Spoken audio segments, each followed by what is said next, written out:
Okay. CAPFAC 2023 के जो आपके DAF से संबंधित चीजें हैं वो उसके संबंध में ये मैंने आपको सेशंस बोला था। ऑब्वियसली कुछ कैंडिडेट्स हैं जिन्होंने क्वेश्चन भेजा था, तो जिनके भी कुछ क्वेश्चंस क्यूरी डाउट्स हैं वो आप अपने ये कर सकते हो। Okay, good morning Sandeep. कुछ क्वेश्चन आपके हैं तो इन मीन टाइम आप इसको मैसेज करोगे क्वेश्चन को, अदरवाइज कुछ कुछ क्वेश्चंस हैं वो उसको मैं डिस्कस करूंगा। एक चीज देखो, जो कल का हमने DAF आपको दिखाया था वो एक अनरिजर्व कैटेगरी का था। तो आप में से कुछ का डिमांड था कि जो OBC और SC ST वाले से संबंधित, तो मैं वो एक जो सेपरेट जो अलग है वो उसका मैं छोटा सा एक वीडियो अलग से ये OBC in non creamy layer वाला का कर दूंगा, एक SC ST वाले में कर दूंगा। ठीक है, तो वो उसका मैं कर दूंगा, और EWS जो है उनके भी मैं दिखा दूंगा। तो वो कोई प्रॉब्लम नहीं। अब इसमें से जैसे कुछ questions related to your academics वगैरह का है। तो पहला क्वेश्चन एकेडमिक्स में ये है कि अभी कुछ ऐसे कैंडिडेट्स हैं जिनकी जो डिग्री नहीं आई है, तो फाइनल डिग्री से आपको जरूरत नहीं है। वहां ये है कि आपके पास पासिंग प्रूफ होना चाहिए, आपके पास ये प्रूफ होना चाहिए कि आप पास हो चुके हो, आप कंप्लीट कर चुके हो। जो आपका मिनिमम रिक्वायरमेंट अंडर ग्रेजुएशन यानी ग्रेजुएशन है कि यानी BA BSc BCom और BTech व्हाट्सो एवर आप हो, तो आपके पास पासिंग का प्रूफ हो। तो पासिंग प्रूफ में मेनली क्या एक्चुअल में जरूरत होती है कि जो आपका ग्रेजुएशन है उसका जो डिग्री चाहिए। अब मान के चलो डिग्री नहीं है तो प्रोविजनल चाहिए।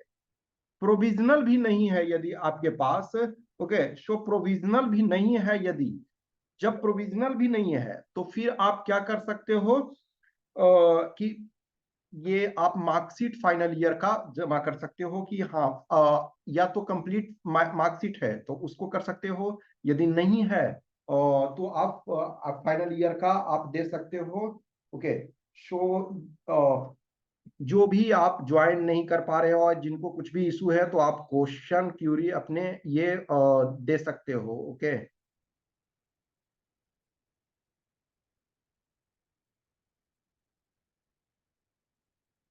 ओके, सो ये पहला है आपका जो डिग्री से संबंधित कि यदि आपके पास फाइनल डिग्री नहीं है तो आप प्रोविजनल डालो, प्रोविजनल भी नहीं है तो मार्कशीट आप डाल सकते हो। और आपको जिस समय जब आप इंटरव्यू में जाते हो उस समय आपको ये बोला जाएगा, पूछा जाएगा, और आपके पास ये प्रूफ कि हाँ हमें उस टाइम तक हमारे पास कंप्लीट हो चुका था।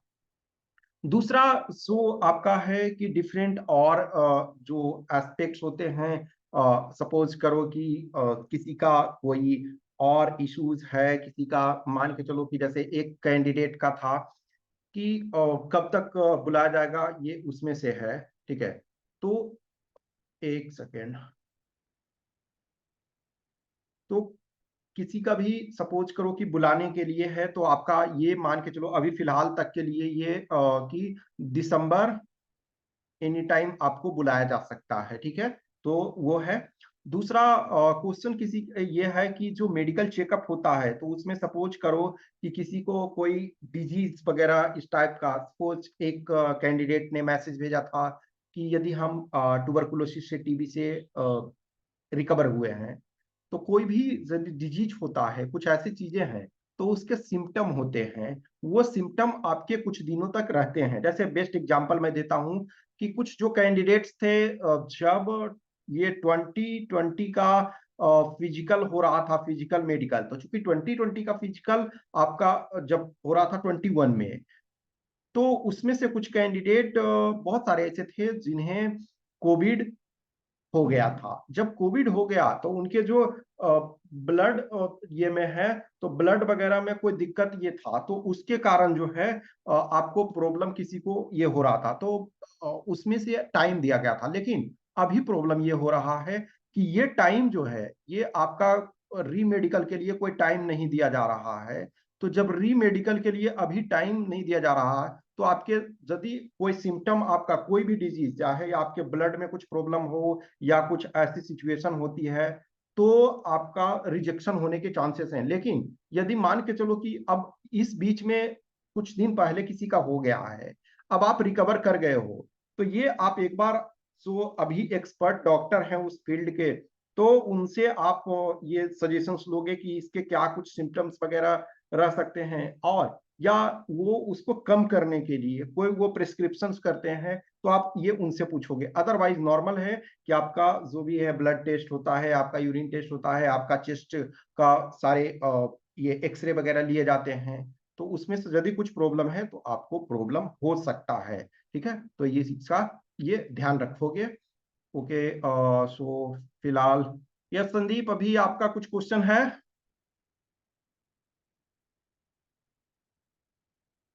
संदीप, ओके ओके, चलो ठीक है। यदि नहीं है तो कोई बात नहीं है। जिसका भी कुछ क्वेश्चन वगैरह है ये करो। तो जो इन जनरलाइजेशन में यही है कि आपका कोई भी अभी ये ध्यान रखो कि कोई भी डिजीज वगैरह जिनके पास भी हो गया है, तो आपको ये कोशिश करना है कि जैसे डॉक्टर से कंसल्ट करो, कुछ सिचुएशंस हमें उसके जो इम्पैक्ट हैं वो मिनिमाइज होना चाहिए। और फिजिकल वगैरह में जो भी जैसे कुछ और क्वेश्चंस थे, कि सपोज करो कि फिजिकल मान के चलो कि इस बार 2-3 कैंडिडेट्स हैं, 2300 प्लस कैंडिडेट्स हैं, तो जो आपके फिजिकल मेडिकल जो होते हैं वो ये 7 to 8 सेंटर्स पे होते हैं। तो 7 to 8 सेंटर्स पे है, तो अब कई दिन चलेगा, मान के चलो कि in normal low 15 days suppose चलता है, एक स्टैंडर्ड लेकर के चलो, तो इन 15 डेज में आपको चेंजेस करवा सकते हो। चेंजेस करवा सकते हो इन द सेंस है कि यदि आप कोई भी कैंडिडेट हैं कि जिनको फर्स्ट डे मिला, अब सपोज करो फर्स्ट डे में कुछ आपका प्रॉब्लम है, या आपका एग्जाम है, या कुछ और सिचुएशन ऐसा है, तो आप चेंज करा सकते हो। आप लास्ट डे तक आप ये चेंज करा लोगे, कि फर्स्ट डे यदि है तो आप लास्ट डे तक करवा सकते हो। किसी का लास्ट डे है मान के चलो, और आपको लगता है, ठीक है, कि जो आपका कुछ दिक्कत है, कुछ ऐसी सिचुएशंस है, तो आप वो चेंज करवा सकते हो। ओके, सो ये है कि आप उस बीच में चेंज, लेकिन किसी का आपका इंजरी वगैरह हो गया, तो आप ये सोचोगे कि हमारे लिए स्पेशल 1 मंथ का रेस्ट है, तो वो चीजें नहीं दी जाएगी, वो नहीं दिया जाता है। तो जो पीरियड है, मान के चलो हम एक हाइपोथेटिकल लेते हैं कि 1 दिसंबर से सपोज करो, अभी ये श्योर नहीं है, हम एक एग्जाम्पल के तौर पे आपको जस्टिफाई कर रहे हैं कि 1 दिसंबर 2023 से लेकर के सपोज करो 16 दिसंबर 2023 तक होता है, तो किसी का इस बीच में किसी भी डे आप जो उस आधार पे चेंज करवा सकते हो। हाँ, आप अपने चॉइस के अनुसार नहीं चेंज करवाओगे डेट, लेकिन आप अपने रीजंस बताओगे, कॉजेस बताओगे कि हाँ हमारे पास ये प्रॉब्लम है। जैसे किसी का है कि इंजुरी हो जाता है कभी, अब किसी स्पेसिफिक पर्सन का पता नहीं है ना, आपके पास आइडिया नहीं है कि किसके साथ क्या होगा। तो यदि आपके साथ ऐसा होता है, आपके साथ सिचुएशंस होता है, तो आप इस ड्यूरेशन में आप उनको बताओगे कि हाँ चेंजेस करने के लिए, तो वो चेंज कर देंगे। ओके, यस मनीष, यस कुछ क्वेश्चन है तो आप बता सकते हो। कुछ क्वेश्चंस क्यूरी डाउट है तो आप या तो मैसेज करो, या वॉइस मैसेज में आप बोलो। ठीक है।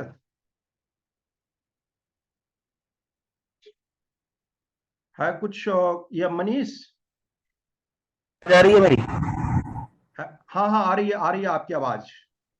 हाँ सर, मेरा एक डाउट तो एक डिग्री को लेकर था सर, प्रोविजनल डिग्री और ओरिजिनल डिग्री को लेकर। और हाँ, तो फोर्थ। डिग्री वाली चीजें मैंने डिस्कस कर दिया है। एनीवे इसका रिकॉर्डिंग जब बाद में देखोगे तो चलो मैं शॉर्ट में आपको बता दे दूंगा। चलो बताओ उसमें क्या डाउट्स है। सर मेरे पास प्रोविजनल डिग्री है और एक दो दिन में ओरिजिनल डिग्री भी आ हाँ, जाएगी, तो तो सर। उसमें कोई प्रॉब्लम नहीं है। यदि आप ये देख लो 1-2 दिन, यदि नहीं है तो आप प्रोविजनल अभी डाल दो, उसमें कोई दिक्कत नहीं। उसका एक्चुअली मैं आपके ज्वाइन करने से पहले ये चीज ही मैं डिस्कस कर चुका था कि यदि डिग्री नहीं है तो कोई प्रॉब्लम नहीं है, प्रोविजनल आप डाल सकते हो जब at the time of interview. In fact interview के टाइम में भी जिसके पास ओरिजिनल डिग्री नहीं होता है, तब भी कोई प्रॉब्लम नहीं होता है, तब भी वो जो है वो दिक्कत नहीं होता है। ठीक है, तो उसमें कोई प्रॉब्लम नहीं है। आप किसी भी टाइम ये कर सकते हो। ठीक है। और सर एक फोर्स प्रेफरेंस को लेकर है सर। हाँ मैं सीआरपीएफ को सर डाल रहा था एज ए हाँ फर्स्ट प्रेफरेंस। हाँ। और मुझे सर कोबरा पहले ज्वाइन करना है। तो हाँ मैंने सर कई असिस्टेंट कमांडेंट से बात करी, तो वो सर मुझे अलग ही उनके व्यूज दे रहे हैं कि आप पहले कोई दूसरी फोर्स डालो और फिर देखना ऐसा। देखो डियर, एक चीज ध्यान रखो।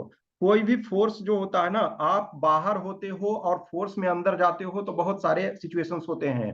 अब हर पर्सन जो होता है अलग अलग तरीके के चीजों को सोचता है।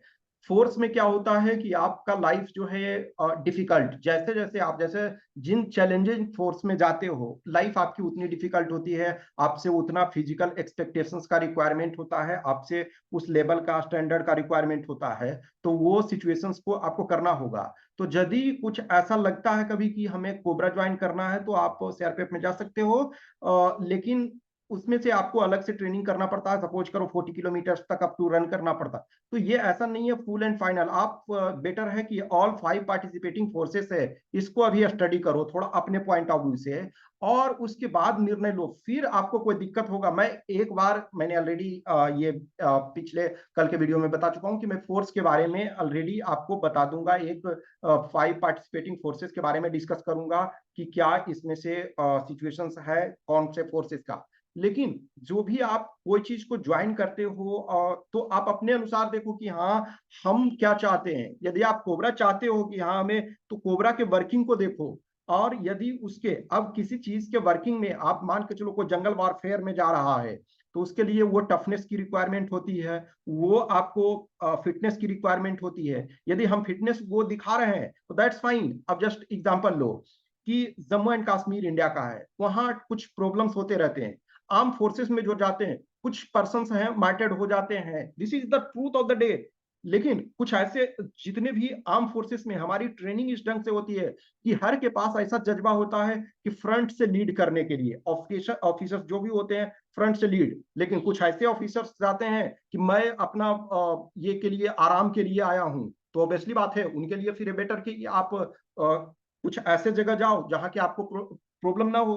तो अपने को चीजों को देखो कि हमारा क्या इंटरेस्ट है, दूसरे पे नहीं जाओ। सबसे बेटर तरीका है अभी देखो, आज सोशल मीडिया के तौर पे बहुत सारे आपके पास इंफॉर्मेशन है, बहुत सारी जानकारियां।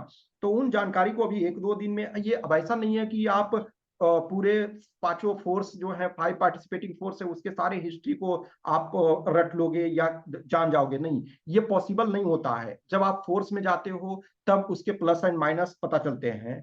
तो चीजों को देखो, ऑल 5 को देखो। अब एक हमेशा देखो, ये हिडन फैक्ट नहीं है, मैं हमेशा कहता हूं कि जो मेजोरिटी ऑफ कैंडिडेट होते हैं उनके सीआईएसएफ चॉइस होता है। इसका कारण क्या है कि जो majority of candidate, this is truth of the day.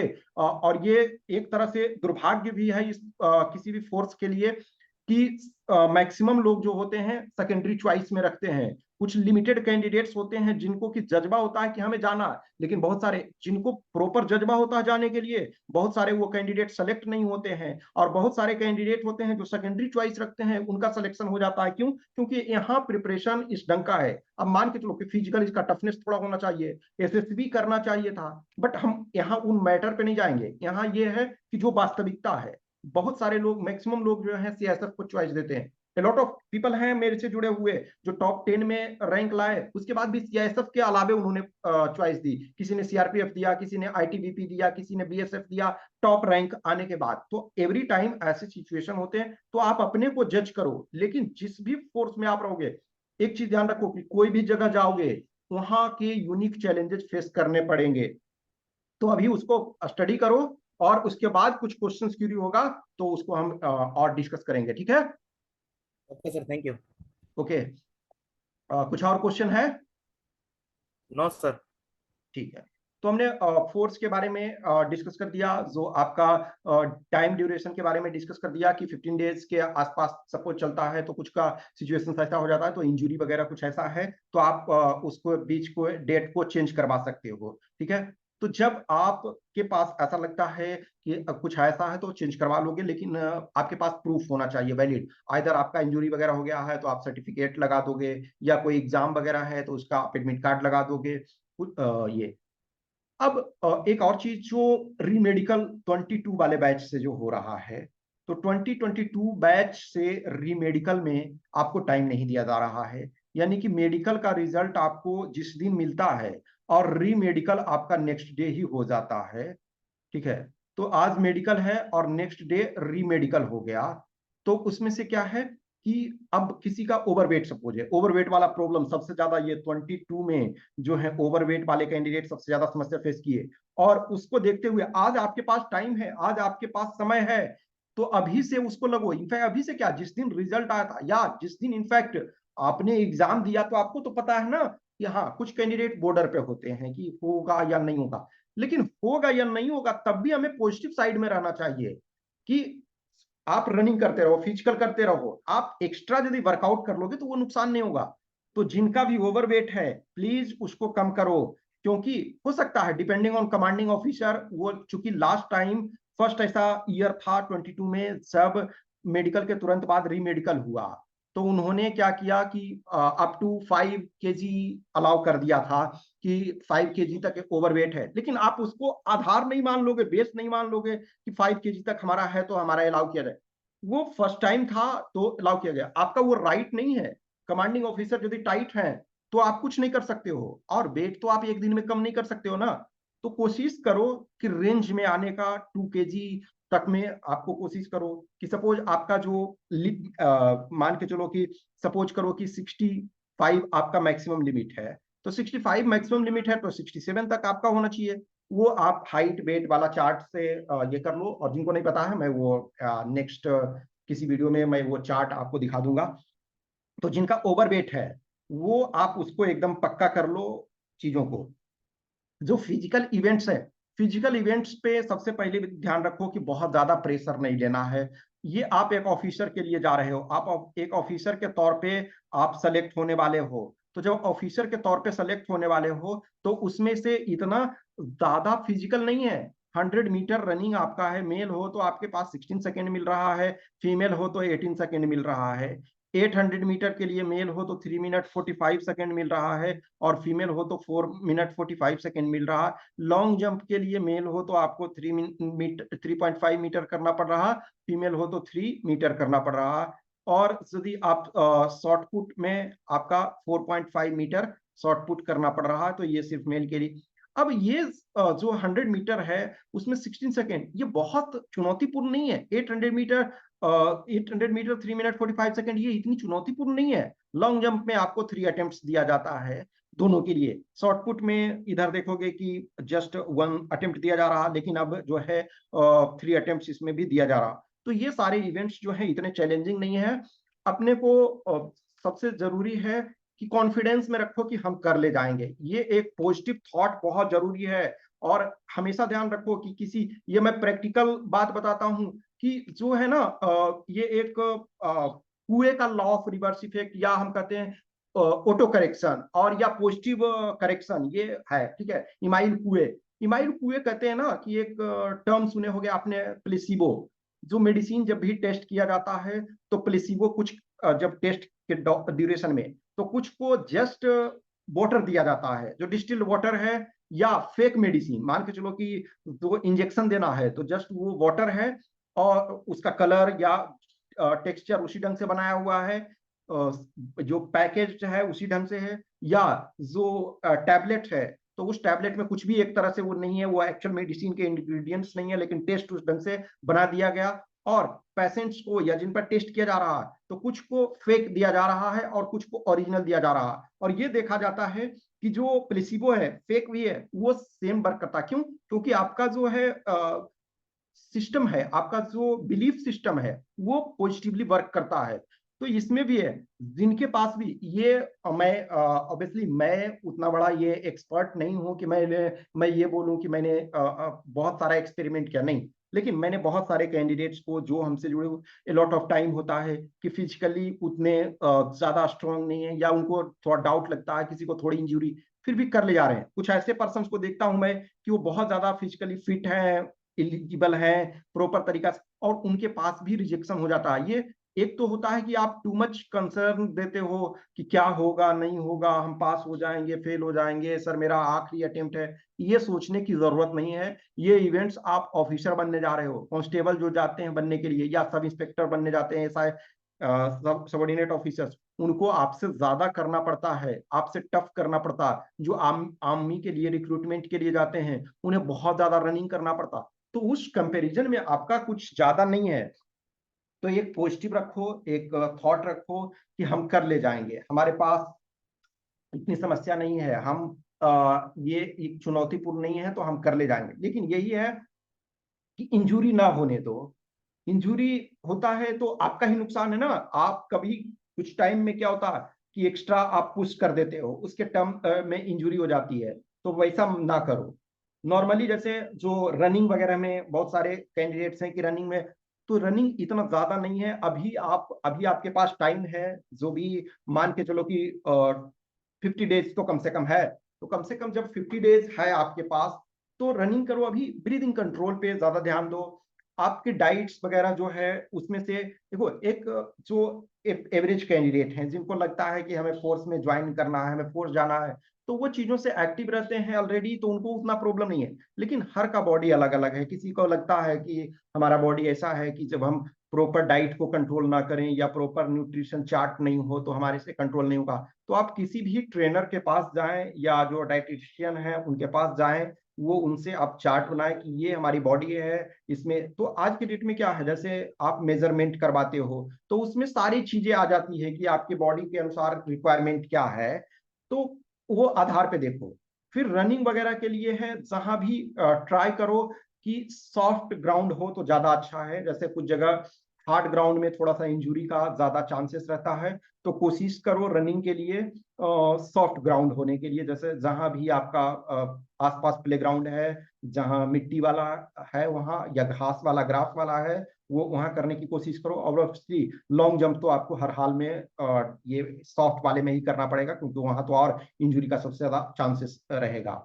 और दूसरा ये है, शूज वगैरह का भी ध्यान रख लो कि जैसे किसी को कुछ प्रॉब्लम होते हैं तो शूज थोड़े से अच्छे लो। जैसे आज के डेट में ना बहुत अलग अलग टाइप के, अब हर कोई है बहुत कॉस्टली शूज तो अफोर्ड नहीं कर सकते हैं, लेकिन फिर भी एक जैसे होता ना कि आप नॉर्मल सा शूज लेते हो तो कभी कभी उसमें से प्रॉब्लम होते हैं। कुछ शूज जो होते हैं ना उसमें थोड़ा कंफर्ट होता है, तो उस आधार पे जिनको एक वो मैं कुछ लिमिटेड कैंडिडेट्स के लिए बता रहा हूँ कि कुछ स्पेसिफिक होते हैं जिनके ऐसे डाउट्स होते हैं कि हम शूज वगैरह, तो आज के डेट में ना हर टाइप के शूज आते हैं अलग अलग। जैसे एक नॉर्मल पर्सन क्या है ना कि एक ही शूज को सब जगह यूज करते हैं, क्यों? क्योंकि आपके पास शायद रिसोर्सेस नहीं होता है, या आपकी उतनी ज्यादा ये नहीं होती है रिक्वायरमेंट की हमें अलग अलग। लेकिन जब देखोगे आप किसी चीज में प्रोफेशनल में आगे बढ़ते हो तो हर चीज के लिए अलग अलग होता है शूज। कोई बैडमिंटन खेल रहे हैं तो पता चला अलग शूज उसके लिए रख रहे हैं, रनिंग कर रहे हैं उसके लिए अलग तरीके के शूज रख रहे हैं, कोई और स्पोर्ट्स है उसके लिए अलग, तो हर में हॉकी के लिए सपोज अलग शूज रख रहे हैं। तो नॉर्मली रनिंग के लिए स्पेशल आता है, उसमें भी रनिंग में बहुत सारे आते हैं। तो आप अपने जो फिट है उसके अपने पैरों के सो कंफर्ट के अनुसार उसको आप चूज कर सकते हो। तो कुछ ये सिचुएशंस थे, कुछ चीजें थी जनरल मैंने डिस्कस किया। फिर आपके कुछ और क्वेश्चंस वगैरह होंगे तो आप उसको मैसेज कर सकते हो रेगुलर रूप से। जैसे मैं रिकॉर्ड करता हूं तो जिनके क्वेश्चंस कलेक्ट हो जाते हैं, कुछ जमा हो जाते हैं, तो उस आधार पे अभी जैसे कल चूंकि आ गया डेट, तो एक तो मैंने जनरल वाला का ऑलरेडी बोला कि जो अनरिजर्व कैटेगरी के कैंडिडेट हैं उनके डीएफ के पॉइंट ऑफ व्यू से मैंने डिस्कस कर दिया। जो आपके ओबीसी हैं उसका वाला भी मैं डिस्कस कर दूंगा। देखो पहले अभी तक 23 के पहले क्या हो रहा था कि जो आपका एनसीएलसी सर्टिफिकेट था, नन क्रीमी लेयर वाला सर्टिफिकेट, तो वो जो आपका last date exam form fill करने के पहले कभी तक का होना चाहिए था। लेकिन उसमें इस बार क्या कर दिया कि 1 अप्रैल से होना चाहिए, यानी कि सेम सिचुएशन जैसे जो ईडब्ल्यूएस कैंडिडेट के बारे में है, तो आपका उस डेट के बीच का होना चाहिए। अब जो कैंडिडेट सपोज करो कि आप 25+ क्रॉस कर गए हो और आप ओबीसी कैंडिडेट हो, तब तो आप जनरल कैंडिडेट में ट्रीट नहीं होगे। यदि आपका रिजेक्ट हो जाता है ओबीसी एनसीएलसी जो रिजेक्ट हो जाता है सर्टिफिकेट, तो आप जनरल कैंडिडेट में नहीं आओगे यदि आप एज एक्स्ट्रा हो गया तो। लेकिन जो कैंडिडेट जिनका एज जो है 25 के बिलो है और वो रिटेन जो है वो जनरल कैंडिडेट के सीट पे क्वालिफाई हैं, तो उनको प्रॉब्लम नहीं है। लेकिन कोई कैंडिडेट है रिजर्व कैटेगरी में और वो अब ईडब्ल्यूएस में तो कोई प्रॉब्लम नहीं है, एज का तो इसमें कोई प्रॉब्लम नहीं है क्योंकि एज में इसमें रिलैक्सेशन नहीं दिया जा रहा है, लेकिन कट ऑफ तो आपका सेम रह रहा। तो ये आपका यदि सर्टिफिकेट जो है वो टाइम ड्यूरेशन का नहीं है जो दिया हुआ 1 अप्रैल से लेकर के जो लास्ट डेट आपका फिलिंग द फॉर्म। तो कुछ कैंडिडेट ऑलरेडी हैं जिनके रिजेक्ट हो चुके हैं पहले, आप इवन फाइनल सिलेक्शन के बाद भी उनकी ज्वाइनिंग नहीं करवाई गई है, दिस इज द ट्रूथ। तो उस आधार पे अब हमेशा ऐसा आज के डेट में आप ये नहीं कर सकते हो कि हमें जानकारी नहीं थी। आप हर कोई अवेयर हो किसी चीज न किसी, आप चैनल से जुड़े हुए रहते हो। प्रॉब्लम ये होता है ए लॉट ऑफ टाइम कि कहीं से आप जुड़े रहते हो तो आप पूरा चीज को देखना नहीं चाहते हो, उसके बाद फिर आप वो काम नहीं करते हो, तो दिक्कत है। आप यदि किसी भी एग्जाम के लिए, किसी भी गैजेटेड ऑफिसर पोस्ट के लिए आप अप्लाई कर रहे हो, आप सेलेक्ट होना चाहते हो, तो आपके पास वो सिचुएशन होनी चाहिए ना कि हमारे पास हमारे डॉक्यूमेंट्स, हमारे सर्टिफिकेट्स रेडीमेड फॉर्म में होना चाहिए, हमारे पास रेडी फॉर्म में होना चाहिए, ताकि हम चीजों को कर सके। अब जैसा ग्रेजुएशन वगैरह ये ठीक है, आपका फाइनल डिग्री नहीं आया, कोई दिक्कत नहीं है, आप फाइनल डिग्री के लिए आपको टाइम दिया जाता है, लेकिन आप अपने कॉलेज से पासिंग का प्रूफ तो ले लोगे कि हाँ प्रोविजनल हमारे पास है। तो ये कुछ चीजें थी, कुछ क्वेश्चंस क्यूरी डाउट्स होगा तो आप मैसेज करो। मैं विद टाइम पासेस मैं कोशिश करता हूँ कि सबके जो इश्यूज हैं वो एड्रेस कर दूं। ओके, सो जिनके भी अपने प्रॉब्लम्स हैं वो मैसेज करो, और जो अपना फिजिकल फिटनेस पे ध्यान रखो। डिजीज वगैरह किसी को भी हो गया तो वो स्पेसिफिक डॉक्टर से ये करो, क्योंकि सिम्टम किसी चीज के रहते हैं तो उसमें रिजेक्शन के कॉजेज बनते हैं। Okay, thank you.